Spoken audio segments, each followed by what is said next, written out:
Good morning student, welcome to my YouTube channel.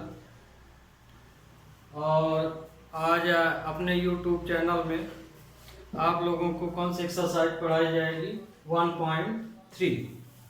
तो 1.3 तो ये भी ऑब्जेक्टिव ही एक्सरसाइज है, पर यह है कि जिसको सेट की सही जानकारी चाहिए तो उनको इन ऑब्जेक्टिवों को बहुत अच्छी तरह से समझना चाहिए, है ना। तो यहाँ पे जैसे हम बहुत सारी चीज़ें तो बता चुके हैं, और इसमें अब जैसे सबसेट आपको नहीं बताया गया था, अपने किसी लेक्चर में हमने सेट के बारे में बताया था, सबसेट के बारे में समझाया था, लेकिन किसी सेट से कितने सबसेट बन सकते हैं अभी ये नहीं बताया।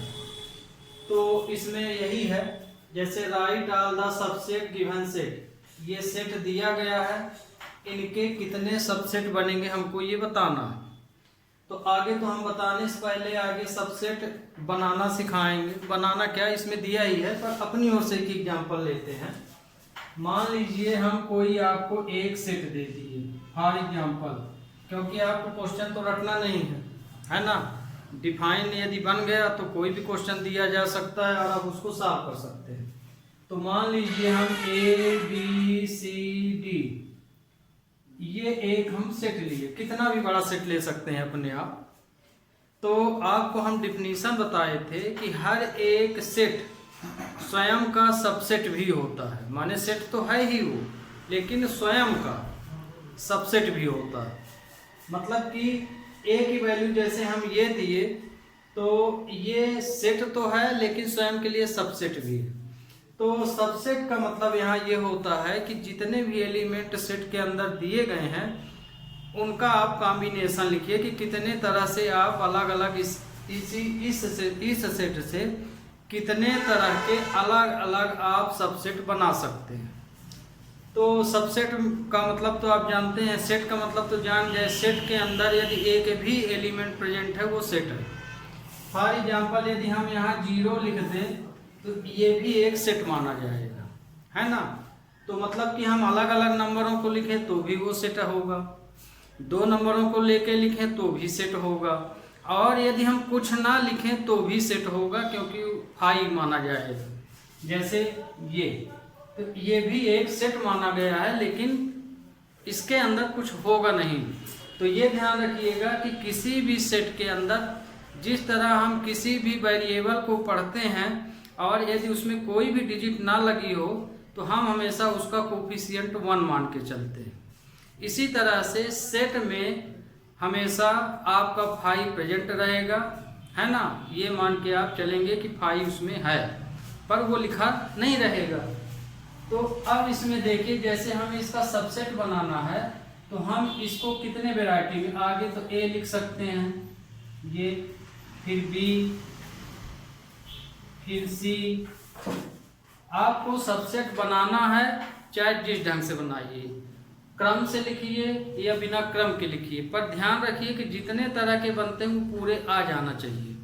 तो जैसे आगे तो हम A B C ये 3 बना लिए, ये वैरायटी लिए, फिर D भी ले लिए, ये फिर देखिए ये पूरे बन गए। आगे तो हम पर्सनल ले लिए, ये भी सबसेट है पूरे अलग अलग इसके।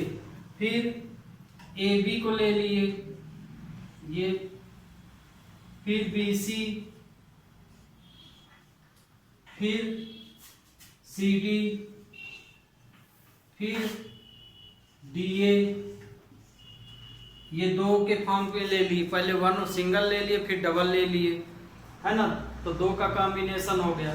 पर ये ध्यान रखिएगा कि जैसे BC लिखें तो आप जबरदस्ती बात करें कि हम CB भी लिख सकते हैं। तो चूंकि सेट के अंदर हम एलिमेंटों को किसी रूप में रख सकते हैं, चाहे C को पहले लिखें या B को, तो इसको रिपीट नहीं करना है। BC लिख दिए हैं तो CB की यहाँ ज़रूरत नहीं है सेट में, है ना। पर फंक्शन में ध्यान रखिएगा, दोनों में बहुत डिफरेंस है। सेट को सही ढंग से समझिए ताकि फंक्शन भी आपको सही ढंग से समझ में आए। सेट में हम एलिमेंटों को आगे पीछे लिख सकते हैं, लेकिन फंक्शन में ऐसा नहीं कर सकते हैं। ये दोनों में डिफरेंस है। तो क्या डिफरेंस है फंक्शन में, वो फंक्शन में बताएंगे। तो 2 का सेट बना लिए। अब 2 का हमने तो कंप्लीट कर लिया। अब अभी 2 का देखिए कंप्लीट नहीं है, अभी तो हमने क्रम से लिया A B B C C D D A. अब हम ए के साथ बी लिए हैं तो सी भी ले सकते हैं, फिर ए के साथ डी भी ले सकते हैं, तो ये ए का कंप्लीट हो गया। फिर बी के साथ इसी तरह हम बी के साथ हम ए भी तो ले चुके हैं, बी के साथ बी सी भी ले चुके हैं, बी के साथ हम डी नहीं लिए हैं तो बी के साथ हम डी लिख सकते हैं, है ना। और बी के साथ ए भी ले लिए, ए भी आ चुका है, बी सी आ चुका है, बी डी नहीं आया तो ये ले लिए। इसी तरह से आपका पूरा हो गया। तो माने ये 2 का हमने बना लिया। अब 3 का इसी तरह आपको ले लेना है, ए बी सी, फिर बी सी डी, फिर 3 का ये लिए 3, फिर ये 3 ले लिए। अब यहाँ पे एक और बनेगा सी के, जैसे इसके साथ ए बी सी ले लिए और बी सी डी ले लिए। तो अब इसमें देखिए दोनों में ए बी डी ले सकते हैं, क्योंकि ए वाला नहीं है तो ए बी डी हो जाएगा आपका। ये इस तरह से 3 का बन गया। तो आगे सिंगल बनाइए, फिर डबल का बनाइए, फिर ट्रिपल का बनाइए, फिर लास्ट में पूरा पूरा आ जाएगा, क्योंकि अभी आपको हम डेफिनेशन बताए हैं कि हर एक सेट स्वयं का सेट होता है। तो लास्ट में ये ए बी सी डी पूरा आ गया और लास्ट में आपका फाई है। फाई को चाहे आप ध्यान दें। तो ये देखिए इस सेट के इतने सारे सबसेट बने। तो जो क्वेश्चन दिया गया है इसमें भी वही काम आपको करना है। आपको ये बड़ा सा क्वेश्चन एक लेके हमने डिटेल बता दिया, ठीक। पर ध्यान रखिए जब सेट बनाइए तो ब्रैकेट लगाना मत भूलिए। यदि आप ब्रैकेट भूल गए तो वो एलिमेंट मान लिया जाएगा, इसलिए सेट का सिंबल बनाना जरूरी है। सिंबल आपको यही यूज करना है। यदि ये वाला यूज कर दिए तो इसे ओपन सेट माना जाएगा और गलत हो जाएगा। सेट में सिंबल बहुत खास बात होते हैं, इसलिए जो नियम है उसका आप पालन जरूर कीजिए। तो ये देखिए आपको ये हम क्वेश्चन सेट और सबसेट के बारे में बताए। अब इसका सॉल्यूशन देखिए, इसमें यही बोला है इसका आप सबसेट बनाइए। तो ए ही रहेगा, सिंगल है और इसके साथ 5 प्रेजेंट है, तो मतलब इसके 2 सबसेट बनेंगे। इसका भी ले लीजिए, एक तो ए ही बन जाएगा, दूसरा बी बन जाएगा और तीसरा ए बी बन जाएगा और चौथा आपका ये 5। ये बन गए इसके सबसेट। फिर 1 2 3 के बनाइए, तो आगे 1, फिर 2, फिर 3। ध्यान रखिएगा हम तो क्रम से बना रहे हैं, आप किसी भी क्रम में इसको बना सकते हैं। क्रम से बनाने में सुविधा होती, कोई नंबर छूटता नहीं।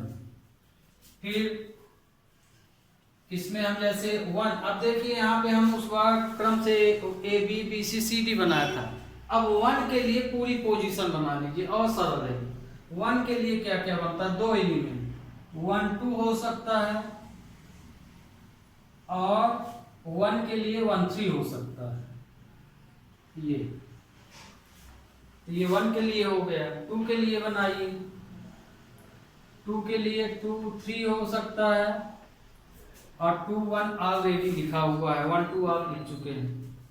फिर 3 के लिए बनाइए, 3 1 हो सकता है ये। और लास्ट 2 डिजिट का हमारा बन गया। अब लास्ट का क्या हो जाएगा, 1 2 3। अब 3 डिजिट 2 डिजिट वाले जब आपके पूरे हो जाए सबसे, तो 3 वाला आप ले लीजिए। तो 3 वाले में तो एक ही है, यही, और 5 ये हो गया। 5 का सबसेट 5 ही होगा। 5 का सबसेट 5 सेट का सबसेट 5 ही भर जाता है, ये ध्यान रखिएगा। यदि सिर्फ 5 दिया है तो 5 का सबसेट 5 ही माना जाए, क्योंकि उसके अंदर एलिमेंट ही नहीं, हम किसको क्रम से लिखें। ये इसका आंसर हो गया।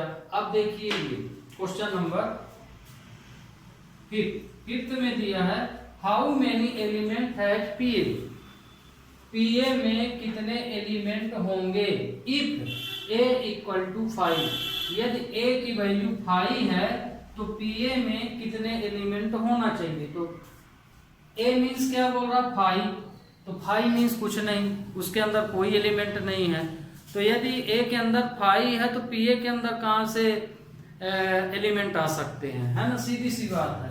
तो पीए के अंदर जो भी एलिमेंट रहेंगे वो 5 ही रहेंगे, माने इसका भी आंसर 5 ही रहेगा। तो ए की जगह यदि हम 5 लिखेंगे तो ये वैल्यू 5 ही रहेगी, माने नो, माने इसमें एम्प्टी सेट रहेगा, एम्प्टी सेट या नल सेट भी आप लिख सकते हो। तो ये आपका ये आंसर हो गया। अब ये देखिए इंटरवल भी आपको समझना बहुत जरूरी है, क्योंकि इंटरवल के बिना काम। अब ये अगला क्वेश्चन देखिए, क्वेश्चन नंबर 6। इसमें हमें इंटरवल लिखना है ना, इंटरवल दिया है, इसको माने एक्स को छोड़ के लिखना है कि ये एक्स किसके किसके बीच लाइज होगा। तो ध्यान रखिए, सबसे पहले आपको समझना है, यहाँ आपको सेट के अनुसार देना है, ऐसे नहीं कि ब्रैकेट मार देना है, इसमें ओपन क्लोज ये देख के चलना है। तो यहाँ पे हम जैसे ऊपर के क्वेश्चन मिटा रहे हैं, ये तो बता चुके हैं, तो आगे आपको यहाँ पे ब्रैकेट के बारे में समझना पड़ेगा। एक एग्जांपल हम लेते हैं, ए एक्स बी। आप इसको ध्यान से यदि समझ जाएंगे तो ये पूरे आंसर आप कर लेंगे। हमने एक एग्जांपल लिया, A less than X less than B, तो इसका इंटरवल बना ए से बी, है ना। अब यहाँ पे हमें इसमें ब्रैकेट पे खास ध्यान रखना है कि हमारा ब्रैकेट ये बनेगा कि ये वाला बनेगा, इस तरह से कि ये बनेगा, ठीक। इन ब्रैकेटों को, इसको हम बोलते हैं ओपन इंटरवल।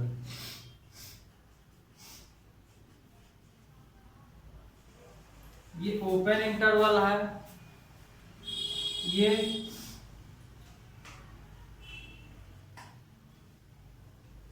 ये बिगिनिंग पॉइंट है, ये एंडिंग पॉइंट है। तो बिगिनिंग, ये वाला बिगिनिंग है, ये एंडिंग, हम लोग ये वाला शुरू का ये लास्ट का मानते हैं। तो यदि आप इसको लेफ्ट मान ले, इसको राइट, तो राइट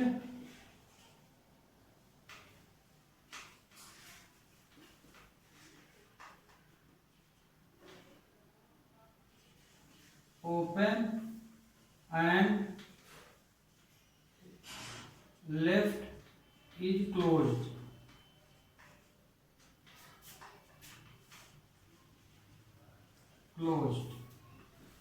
ये आपका हमेशा लेफ्ट है और ये राइट है, ये लेफ्ट है, ये राइट है, ये लेफ्ट, ये राइट, ये लेफ्ट, ये राइट। अब ये लेफ्ट क्लोज है,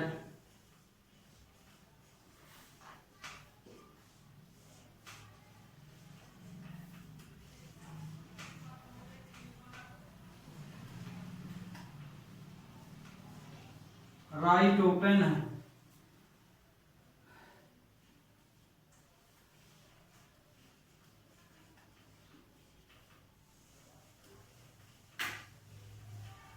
इसमें लेफ्ट एंड राइट दोनों क्लोज है। तो ये आप ध्यान रखिए, सिंबल हम आपका बनाए हैं लेफ्ट राइट, है ना, दो एंडिंग पॉइंट है इसमें, तो हम लेफ्ट और राइट का यूज किए हैं। तो यदि ये ब्रैकेट बना है स्मॉल ब्रैकेट दोनों साइड, उसे हम ओपन इंटरवल बोलेंगे। यदि एक साइड स्मॉल है दूसरे साइड कैपिटल है, तो ये लेफ्ट है तो लेफ्ट साइड का ओपन है और राइट साइड का क्लोज्ड है, ये क्लोज्ड का सिंबल है। और यहाँ पे ये वाला ब्रैकेट, ये जो सिंगल है ये ओपन के लिए है ना। ये देखिए, ये जो सिंबल, ये जो सिंबल यूज होता है ये ओपन इंटरवल के लिए यूज होता है, और ये वाला ब्रैकेट क्लोज के लिए यूज होता है।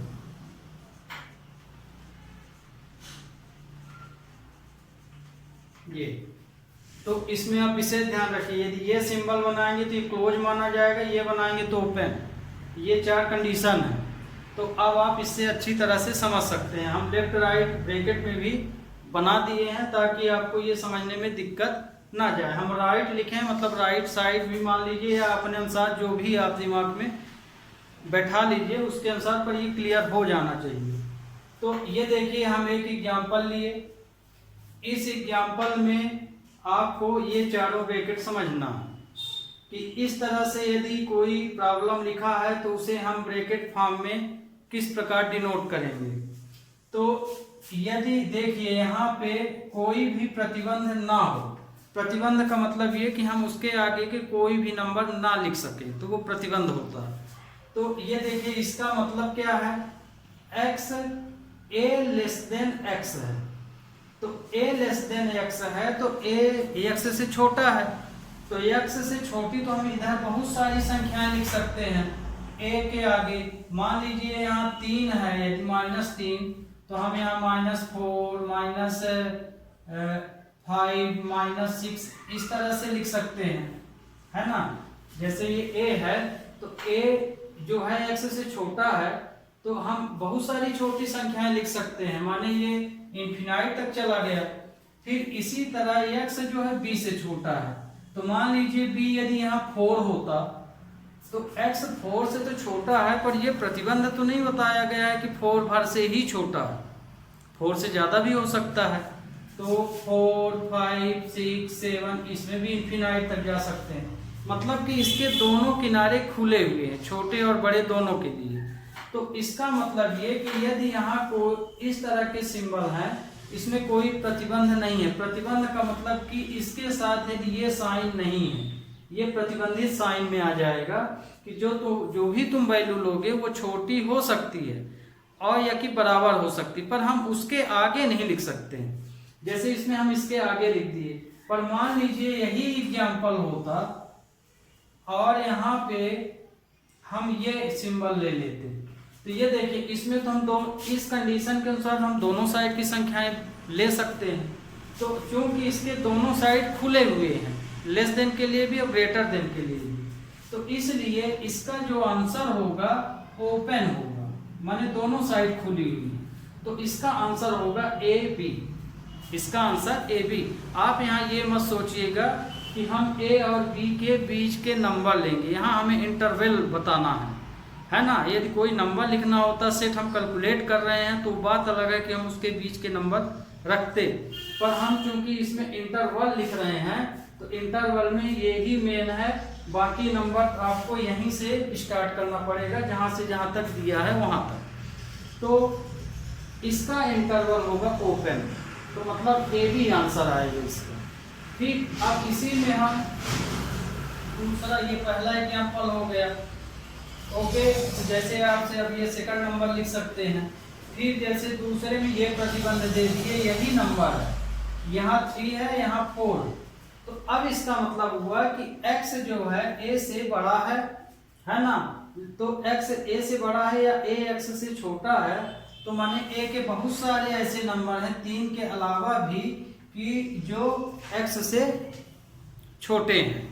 तो मतलब इधर की ओर तो वो कुछ नहीं बोल रहा, छोटी नंबर हम कोई भी ले सकते हैं, पर इधर की ओर ये बोल दिया कि x की जो है छोटा तो है b से, है ना, लेकिन बराबर भी हो सकता है, पर उससे ज्यादा नहीं हो सकता। यदि हम यहाँ 4 लिख दिए तो x की वैल्यू यहाँ पे 1 भी हो सकती है, 2 भी हो सकती है, 3 भी हो सकती है और 4 भी हो सकती है, लेकिन 4 से बड़ी नहीं हो सकती है क्योंकि इक्वल का साइन भी उसमें। तो मतलब कि इसको वो क्लोज कर दिया, इक्वल साइन लगा के क्या कर दिया, क्लोज। तो यदि लेस देन के साथ इक्वल साइन लगा है वो क्लोज माना जाता है, और यदि लेस देन ग्रेटर देन वाले साइन लगे हैं वो हमेशा ओपन माना जाता है। दिमाग में अपने ये बैठा लीजिएगा। यदि किसी भी इंटरवल में सिर्फ लेस देन या ग्रेटर देन भर का साइन लगा है तो वो ओपन इंटरवल में आएगा, ओके। और यदि उसमें लेस देन के साथ या ग्रेटर देन के साथ इक्वल का भी साइन आ रहा वो हमेशा क्लोज बनाएगा।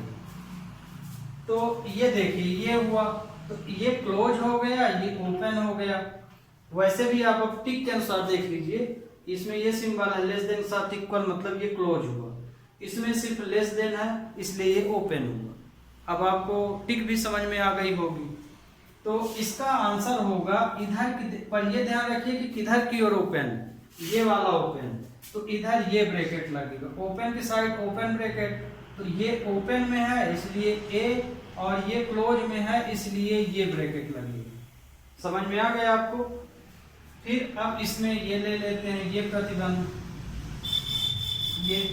ये देखिए ये क्लोज है ये ओपन है, तो इसमें आपका ये लगेगा ये ब्रैकेट लग जाएगा। अब देखिए दूसरी हो गई कंडीशन, ये तीसरी हो गई, ये चौथी हो गई। चौथी में हम दोनों में लगा दिए ये, तो माने दोनों क्लोज हो गए, तो इसका आंसर हो गया ए बी। ओके स्टूडेंट, तो अब आपका ये वाला क्वेश्चन है, होमवर्क दे दें या ना दें? चलिए एक बता देते हैं। जैसे ये कंडीशन तो हम आपको लिख दिए, ये क्लोज का है, ध्यान रखिएगा, ये चारों नियम लिखा है, ये पूरा डिटेल है। तो अब आपको इंटरवल में ये ब्रैकेट, बहुत बच्चे तो इसको बोलते हैं गलत छाप दिया है, इधर छोटा लगा दिया इधर बड़ा लगा दिया। अब समझ में आ गया होगा कि ये गलत नहीं छपा है, सब सही सब छपा। तो इसका आपको पूरी थ्योरी हम बता दिए, आंसर अब हम लिखे दे रहे हैं। जैसे ये देखिए, इसमें आप आइए, ये ओपन में आ जाएगा, ये क्लोज में आ जाएगा, तो इसका आंसर होगा -4 6। ये इसमें आ जाइए, ये देखिए दोनों ओपन है इसमें, तो मतलब इसका आंसर हो जाएगा -12 और 10, ये हो गया। इसमें आ जाइए, ये क्लोज बन रहा, इधर ओपन बन रहा, तो ये 0 हो जाएगा और ये 7 हो जाएगा। इसमें आ जाइए, दोनों में प्रतिबंध है, मतलब क्लोज है, 3 से 4, ये आपका आंसर होगा। तो इस तरह से हम आपकी ये एक्सरसाइज अब कंप्लीट होती है। जो एक आध क्वेश्चन है, मेन यही हमको बताना था, सेट और सबसेट के बारे में बताना था, वो हो गया। अब हम ले रहे हैं नेक्स्ट एक्सरसाइज। अब नेक्स्ट एक्सरसाइज में स्टूडेंट लगभग आपके बेसिक चीज जो है 90% या 95% खत्म हो चुकी, माने बेसिक लगभग बताया जा चुका है, सभी कुछ बताया जा चुका है। अब जो कुछ बचा है तो यूनियन और इंटरसेक्शन और कॉम्प्लीमेंट, इनके बीच बचा हुआ है, और एक तुम्हारा A-B B-A बचा है सेट में। तो इसमें देखिए हमको यूनियन निकालना है, और पहला क्वेश्चन आपको दिया है, यदि बुक पढ़ेंगे आप अपनी तो उसमें लिखा है फाइंड यूनियन। आपको यहाँ यूनियन भर नहीं फाइंड करना है, यूनियन के साथ आप इंटरसेक्शन भी निकालिए, ताकि दोनों में कंफ्यूजन बिल्कुल न रहे। उसी क्वेश्चन में आप यूनियन निकालिए और उसी क्वेश्चन का आप इंटरसेक्शन निकालिए, क्योंकि परीक्षा में जरूरी नहीं है कि यूनियन पढ़ रहे हैं तो यूनियन ही दे, वहाँ हम इंटरसेक्शन भी लगा सकते हैं। वहाँ हम ये भी बोल सकते हैं उसी क्वेश्चन में कि इसका सबसेट बनाइए या सेट बिल्डर फॉर्म में लिखिए, इसलिए आपको हर क्वेश्चन में परफेक्ट रहना चाहिए। तो ये देखिए यहाँ पे फाइंड यूनियन एंड इंटरसेक्शन, आपके क्वेश्चन में लिखा सिर्फ फाइंड यूनियन, हम दोनों ले लिए इसमें। तो find union and intersection of each of the following pairs sets, जो सेट दिए गए हैं उनका आप यूनियन और इंटरसेक्शन दोनों निकालिए। तो आपको यहाँ पे वेन डायग्राम भी समझना है, क्योंकि वेन डायग्राम इस बेस में आता है। तो आपको हम यूनियन जब आप निकालते हैं तो वेन डायग्राम में यूनियन कैसे निकालेंगे ये भी समझना, माने उसका आपको स्ट्रक्चर भी बनना चाहिए, है ना, कैलकुलेशन के साथ। तो एक क्वेश्चन में हम यही समझाएंगे, आपको यूनियन निकालेंगे तो उस यूनियन का वेन डायग्राम क्या बनेगा और इंटरसेक्शन का क्या बनेगा, ये लिए। तो हम यूनियन का मतलब आप जानते हैं कि जितने भी सेट हों, यदि उन सेटों को एक साथ रख दिया जाए तो यूनियन बन जाता है ना। जैसे आपको 50 तरह के अलग अलग सेट दे दिए गए, उसमें अलग अलग एलिमेंट हैं। अब यदि हम उन्हीं एलिमेंटों को मिला के एक जगह रख दें तो वो आपका यूनियन कहलाएगा।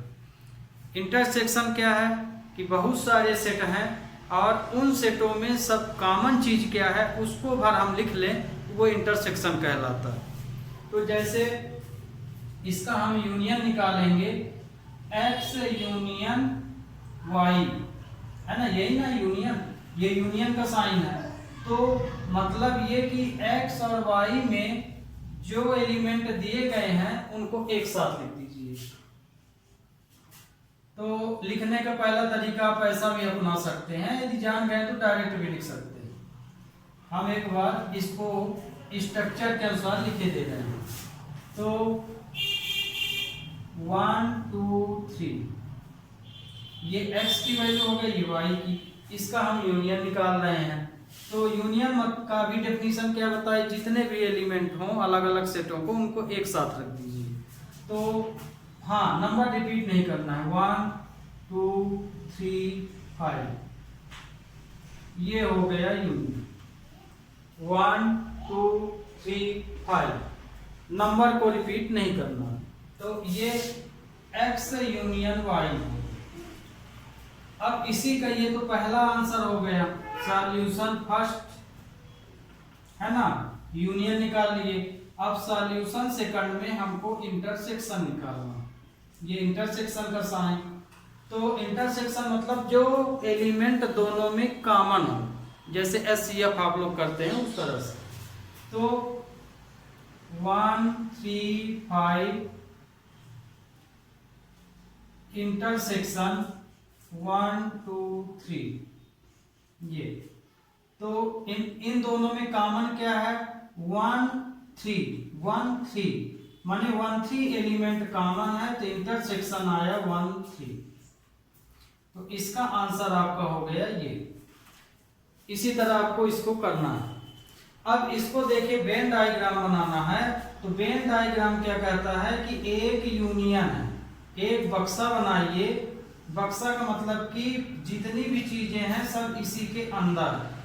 यूनिवर्सल सेट बोला जाता है यूनियन को, या सुपर सेट भी बोला जाता है। तो मतलब ये कि हम जितने भी सेट लेते हैं तो ये मान के चलते हैं कि ये जो सेट है किसी न किसी के अंदर जरूर होगा। तो इसमें हम मान लेते हैं एक रेक्टेंगल बनाए और यू लिख दिए, इसका मतलब कि इसी के अंदर पूरे सेट प्रेजेंट है। You means universal set. तो यहाँ ध्यान रखिए, यहाँ यू का मतलब हम यूनिवर्सल सेट ही बोलेंगे। यूनियन तो हम क्वेश्चन में फाइंड करते हैं, ठीक। तो ये एक यूनिवर्सल सेट है। अब इस यूनिवर्सल सेट में कितने सेट हम ले लिए, ये दो सेट, x और y। तो इसमें मान लीजिए कि दो सेट हैं, इस यूनिवर्सल सेट के अंदर दो सेट हैं। एक है कि एक सेट में क्या है, x में हमारा है, x सेट में हमारा है 1 3 5, ये सेट x में है। x में कितने हैं, 1 3 5 एलिमेंट हैं। और y सेट में क्या क्या है, 1 3 और 1 2 3, ये 1 1, इसको अभी ये तो हम सॉल्यूशन बता दीजिए। इस तरह देखिए, एक यूनियन में ये दो सेट प्रेजेंट है, 1 3 5 2 3, इस तरह से ये है। तो माने कुल मिला के इतने नंबर हैं दोनों में मिला के, 1 2 3 5। अब इसमें दो सेट बनाया उसने, एक का सेट बनाया ये और एक का बनाया 1 2 3 का, एक का बना लिया ये। तो इसको उसने लिख दिया x, इसको लिख दिया y, है ना। तो अब इसमें देखिए, इसको ये 1 2 3, तो ये देखिए आपका इस तरह से ये बनेगा। तो अब इसमें देखिए, एक सेट उसने ये वाला लिया और एक सेट इस तरह से बनाया, इस तरह से क्वेश्चन दे दिया। तो मतलब ये कि इसको आप सही ढंग से लिखेंगे तो ये देखिए यहाँ 1 तो दोनों में कॉमन आ रहा है। तो इसका जो स्ट्रक्चर आप बुक में देखते हैं, तो बुक में क्या देखते हैं कि दो सेट बनाता है, ये x मान लो या a मान लो, ये x हो गया और ये y हो गया। दोनों में एलिमेंट एक कॉमन है या दो कॉमन है। तो चूंकि दोनों जब हम यूनियन सेट लेते हैं तो उसमें कोई ना कोई एलिमेंट जरूर कॉमन हो सकता है। क्योंकि जो नंबर रिपीट हो रहे हैं मतलब वो कॉमन है। तो इसीलिए दोनों को जो वेन डायग्राम बनाया गया तो दोनों को मिला के बनाया जाता है। ये देखिए हमने आगे क्या कि इसमें आगे पूरे नंबर प्लॉट कर लिए है ना, जो भी था रिपीट नहीं किए इसमें, और उसमें सर्किल लगा दिए कि कौन सा नंबर किस सेट में है, तो अपना रफ वर्क इसमें कर लिए। फेयर वर्क के लिए हमने सही सर्किल बना लिया। तो x में हमारा क्या है 135 दिया गया है, 1 3 5 1 तो दोनों में कॉमन एलिमेंट है, और इसमें क्या दे दिया गया 2 3 ये बनेगा। हमेशा ध्यान रखिएगा कॉमन एलिमेंट दोनों के बीच में जो क्रॉस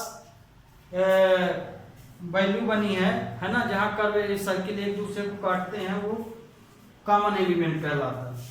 तो अब चूंकि हम यूनियन का मतलब होता है कि पूरे एलिमेंटों को एक साथ लिखना, तो ये तो हम एक साथ लिख दिए हैं, पर इसका सिंबल होता है कि इसको साइडेड पार्ट बना दीजिए, पूरे को क्या बना लीजिए साइडेड पार्ट। तो ये जो कहलाएगा ये यूनियन कहलाएगा। क्या कहलाएगा यूनियन। ये यूनियन का सिंबल होता है जब पूरे एलिमेंट कॉमन हो जाते हैं उसे हम साइडेड पार्ट में रख देते हैं। अब साइडेड पार्ट आप अपने अनुसार किसी भी कलर से कर लीजिए पर नंबर दिखना चाहिए। तो ये हो गया आपका A X union Y, X union Y, ये रफ वर्क था ये। अब इसी में इंटरसेक्शन हो जाएगा। इंटरसेक्शन ये है, आंसर तो यही निकल रहा है, ये सेट कॉमन है ये। तो इंटरसेक्शन में हम क्या करते हैं कि जो नंबर कॉमन हो वही आंसर लिखते हैं। यूनियन में क्या करते हैं सबको एक साथ लिख देते हैं। तो ये सबको एक साथ लिखे इसलिए इसमें पूरे में साइडेड पार्ट कर दिए। अब इंटरसेक्शन में क्या हो जाएगा, ये देखिए हम इसी को बढ़ाते हैं क्वेश्चन में। तो ये आपका यूनियन बना, ठीक, ये आपका क्या बना x यूनियन y बना। अब इसी में आगे बढ़ा दिए इसको क्वेश्चन को, ये x है ये y है। तो इसमें नंबर देखिए वही लिख रहे हैं 3 5 2 3, कॉमन वाली वैल्यू यहाँ लिखी। तो इंटरसेक्शन का मतलब है कि जो कॉमन चीज है वही हमारा आंसर है। तो कॉमन चीज देखिए इसमें हमारा पूरा आंसर था तो पूरे को हम साइडेड कर दिए। इंटरसेक्शन में कॉमन पॉइंट ही आंसर है तो कॉमन पॉइंट को साइडेड पार्ट बना दीजिए। मतलब कि कहने का मतलब ये इसको साइडेड कर दीजिए, बस इतना। तो ये इंटरसेक्शन का सिंबल हो जाएगा। तो ये हो जाएगा एक्स इंटरसेक्शन वाई, इसी को हम बोलते हैं वेन डायग्राम। तो अब आपको हमने आज जो है यूनियन का वेन डायग्राम बताया और इंटरसेक्शन का। अब मान लीजिए हमको इसी में एक चीज और जान लीजिए, ये x है, x में मान लीजिए हमने दिया 1 2 3 और y में दे दिया मान लीजिए 4 5 6। वेन डायग्राम में सर्किल तभी एक दूसरे को इंटरसेक्ट करेंगे जब कोई ना कोई एलिमेंट कॉमन हो। तो ये देखिए अब इन दोनों का यदि हम यूनियन निकालें या इंटरसेक्शन निकालें तो इसमें कोई भी एलिमेंट कॉमन नहीं है। तो जिसमें कोई भी एलिमेंट कॉमन नहीं होता उसे हम बोलते हैं डिसजॉइंट सेट। तो यदि इसका आप वेन डायग्राम बनाएंगे तो इसका वेन डायग्राम क्या होगा, ये x हो गया, ये तो u हो गया और ये y हो गया। तो ये x है ये y, तो x के अंदर है 1 2 3 और इसके ये देखिए थोड़ा बड़ा बना लेते हैं इसको, ये आपका x है ये y है, ये x ये y। तो इसमें है 1 2 3 एलिमेंट और ये 4 5 6, इसको बोलेंगे डिसजॉइंट सेट। क्या बोलेंगे डिसजॉइंट, क्योंकि इसमें दोनों ही सेट अलग अलग है, कोई भी चीज कॉम्बिनेशन नहीं है। तो चूंकि कोई भी एलिमेंट जब कॉमन नहीं होता है तो सर्किल भी एक दूसरे को इंटरसेक्ट वेन डायग्राम में नहीं करेंगे, ये ध्यान रखिए। तो अब आपको वेन डायग्राम का मेन बेस हम बता दिए, ये यूनियन का, ये इंटरसेक्शन का, ये डिसजॉइंट का। कब सर्किल इंटरसेक्ट करेंगे कब नहीं करेंगे अब ये आप जान गए होंगे।